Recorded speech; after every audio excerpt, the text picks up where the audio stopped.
Here we go. Look, this topic is the early civilizations in South America, right?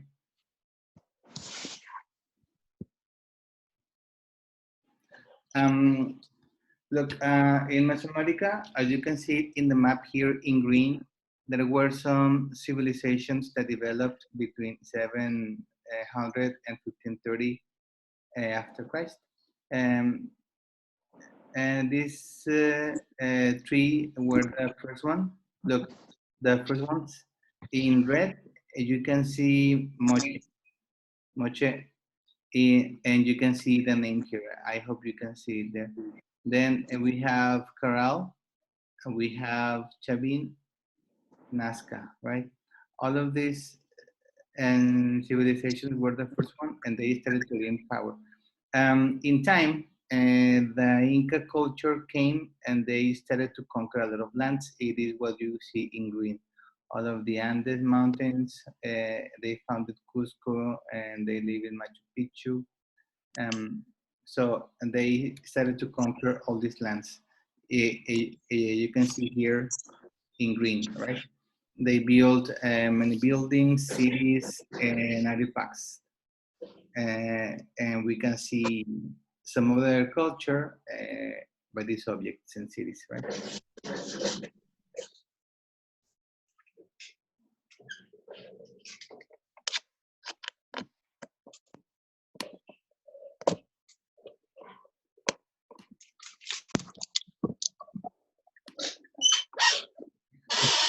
Right. That noise, please. I don't see the name of the person who is making that noise. Can you please mute your microphones? I am going to use this video for the other classes, please. Right. The first, what? No, because Tony respirando so fuerte. Okay, please mute your microphones, Tony and Santiago. Okay.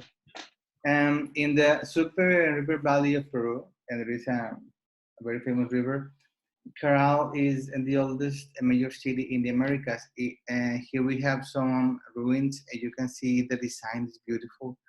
It is believed to be 1,000 years older than the cities previously known in the Western Hemisphere. So as you can see, the city is really, really old. And the city has stone buildings for officials, apartment buildings, and grand residences.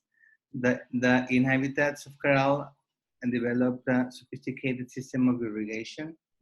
You can see more or less the way and the form of the buildings.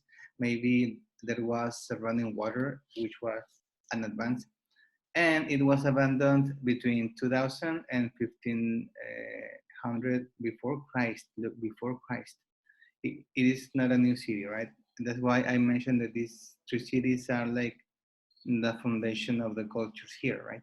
The second city is Chavin. They used to do this kind of sculptures and they put it in the buildings. It was around 900 before Christ, and they lived in the coast of what is Peru nowadays and Ecuador, right? They built a temple with stones gathered from nearby hills. So, and these were the kind of buildings that they did. And there was a ceremonial complex, and the temple was surrounded by stone figures showing different gods. So, and they believe in many gods, and there are also some pyramids. And we don't know why, but these three or four civilizations just declined and disappeared, and there are no records to know exactly what happened. One second. It declined around 2000 before Christ. The only way Hi, Mister. Hello, welcome. Now, if they were there for around 700 years, they lived for a long time in these areas. And then we have Nazca. I think this is one of the most famous because of these figures in the fields, right? And there is a lot of mystery and documentaries about these symbols, but they are actually representation of animals that lived in the area, right? So we have this information, and the Nazca culture appeared in Peru around the same time as the other cultures. They prospered from 2000 before Christ to 8600, right? So at the beginning, sorry, at the end of the Chavit in 2000, the Nazca appeared, you can see, and they lasted all these years. Um, they preserve some of the culture of the Chavin, especially its pottery, like and this kind of crafts for drinking water or for cooking. The Nazca culture builds Nagore temples, and there are not like buildings that you can go and visit. And they practice and religions out of doors, like here. Uh, and these symbols, it is what we think were done with religious purposes. And we know them as the Nazca lines, right? And you can see it if you are like on an airplane, and you can see it on the fields, right? Or in maybe like in a helicopter or something. There are birds, animals, humans, geometric shapes, and it is here and these images are so large that their shapes can only be seen from the air. So like if you are there, you cannot see them because you have to be upon them to see them. The next culture is the Moche in around 300 after Christ, in the Pacific coast. As you can see in the map, uh, all these three were built here. Um, at Moche, a major urban center arose amid and irrigated fields in the valley of the Moche River. And the river flows from the foothills of the Andes into the Pacific Ocean. As you can see, there is always, well, not always, but it is common to develop near the rivers. Farmers in the area and grew enough maize or corn, peanuts, potatoes, and cotton to supply much of the region. Maize was an important product, like here in Mexico. It is the base of our diet with the tortillas and everything. And they used to do some metalworking like this one. Moche was the capital of a really powerful state. It was the center and the capital. There was no written language, but we are able to understand something about their worldly culture. They really like to go to war, and you can see the expressions in the things that they did, that they were fierce. Uh, and there are some paintings and pottery that show warriors and prisoners and sacrificial victims. So, and they also practice human sacrifices. And more importantly, if you were defeated in battle. And then we have the main topic today, which is the Inca, right? After the collapse of the Moche civilization in the 8th century, a period of decline set in until the rise of a new power about 300 years later. The kingdom of Timor dominated the area for nearly 4 centuries until the Inca destroyed it and created a spectacular empire. So there was a kingdom, the Timor, and then some people started to arrive, and they were known as the Inca. And you can see here how these people were arriving, right? And they destroyed this kingdom, and they built a new kingdom, right? The Inca kingdom. Um, in the late 1300s, the Inca, it says here, were only a small community in the area of Cusco, let's see. You can see it right here, Cusco, right? Um, and they show the location, right? In the mountains of southern Peru in the 1440s. However, under the leadership of the ruler Pachacuti, the Inca launched a campaign of conquest. And there was this ruler, he's Pachacuti, and he also had some successors. Uh, their names were Topa and Huayna, right? By the way, Inca means ruler, so ruler Topa and ruler Huayna, right? And they extended the boundaries of the territory as far as Ecuador, central Chile, and the edge of the Amazon basin. And basin. And the empire included 12 million people, right? And the Inca state was built on war, so all young men were required to serve in the Inca army.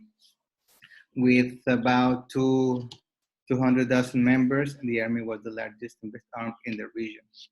So if you have all this power and all this vision to establish empires, if you have the army, you got a very strong advantage.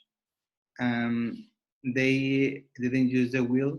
Supplies were carried on the backs of llamas, and these kind of animals, I don't think I put a picture, but I think you know them. The Quechua was the language that they spoke, and this is a question for exam. Um, and they were structured in this language. And control of the territories was carefully regulated. A noble of high rank was sent out to govern the new region. So as you can see, and you are the main, like the emperor, because this was an empire. But he used to send some nobles to rule new regions, so he was not like the only person in power, right? Local leaders could keep their posts as long as they were loyal to the Inca ruler. So loyalty was really, really important for the emperor. If you have this and this vision and this and desire to serve, you have to be loyal. Let's see. All of this is about like and the culture and and the social structure, right? To create a well organized empire, he divided the kingdom into four quarters, and it was like each of them was ruled by a governor. In turn, the quarters were divided into provinces, like smaller communities, right? That were also ruled by a person. Each province was supposed to contain about 10,000 residents, 10,000 people in one province. And at the top of the entire system was the emperor, who was believed to be and descended from Inti, the sun god. And this is a um, representation of the sun god Inti. So if I ask you who was the Incan god, you say Inti in the exam. And give me a second. And there were many laborers who work in very strong projects. As you can see here, they didn't have a lot of technology, but they worked really, really hard to make, like, to build all of the cities. Um, to measure roadways extended in a north-south direction, one through the Andes and the other along the coast. And these people were able to make roads, right? So why it is important? Because only the Romans used to do these things, and also the Inca now in America. What about the structure in society? It was like this. On top, there were, well, first and the emperor, right? Then the priests, the ones in the religion. Then the nobles, the rich people. Then the serfs and farmers. And at the bottom, the slaves, right? Inca society was highly regimented, so too were marriage and the lives of women. Men and women were required to select a marriage partner from within their social groups. Like, and you cannot mix to another group, like in a higher class, for example. If you were poor, you have to marry poor people, for example. After marriage, Women were expected to care for the children and to weave clothes. For women, there was only one alternative to a life of working in the home. Some young girls were chosen to serve as priestesses in temples. So only, I mean, but only a few. If you were a woman in this empire, in these times, you should stay at home and raise the children. In rural, in rural areas, the people live chiefly by farming. So we have that the Incas were mainly farmers, right? In the mountains, they used terrace farms, or and this is also something nice, and they also did it in China. And this kind of terraces is like, and these steps in mountains, and they used and these areas to farm for farming, right? They use terrace farms and water by irrigation system to carry precise amount of water into the fields. So they really know how to farm. And these were planted with corn, potatoes, and other crops. So here, like in these things, you could see these kind of crops, corn, potatoes, right?